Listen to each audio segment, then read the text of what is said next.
On offense, Josh Cribbs in the Wildcat, and you see at the end helmet-to-helmet contact between James Harrison. Great young talent. Defensive coordinator has been with this franchise for 12 years. As Manning has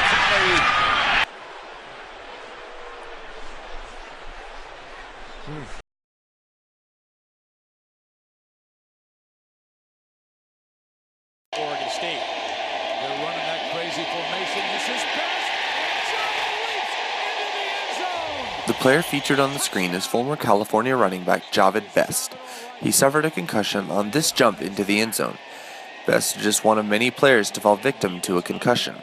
According to the New York Times, 1 in every 3 NFL players suffers from a concussion, and pro football players are 8 times more likely to develop Alzheimer's or dementia based on the general population. In a report by the Health and Human Services in the state of Nebraska, of the 94 people surveyed about concussions, 15.1% of people ages 11 through 18 revealed they were not removed from the game after showing concussion symptoms. Here's the story of Kevin Roux, who had one such experience. Roux's team, North Charlotte, was playing the Asheville Saints when this happened. And I fell down in the end zone in a massive pile of people. And all I can remember is laying kind of on my side and just remembering seeing somebody flying through the air, and they landed helmet to helmet right on the back of my head. Roux exited the game for a moment, but returned to play an entire quarter after showing clear signs of a concussion. So I played another 16 minutes into the game, and every hit after that was almost considered another concussion. The symptoms at that point were horrible. It took Roux 7 years to graduate college due to his injury. After school, he took a 1.5 years off, and after a long search, came across the Carrick Brain Center located in Texas and Georgia.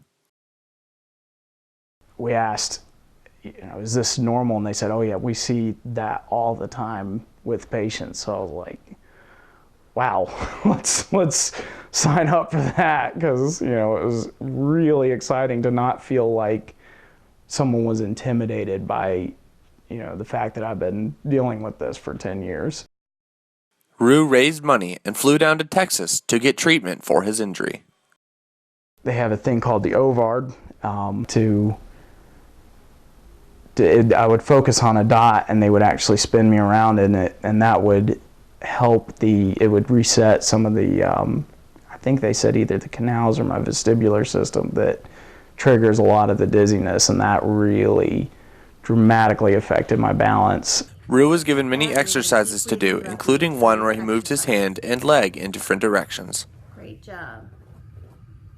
Basically, their goal is to stimulate the brain and waken kind of the areas that have been damaged, that have been basically asleep.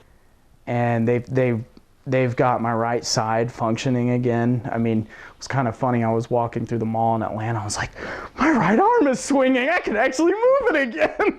And it was something I didn't even know when all this was going on. Roux has seen vast improvement since his visits to Carrick and is currently continuing to rehab at home in Charlotte.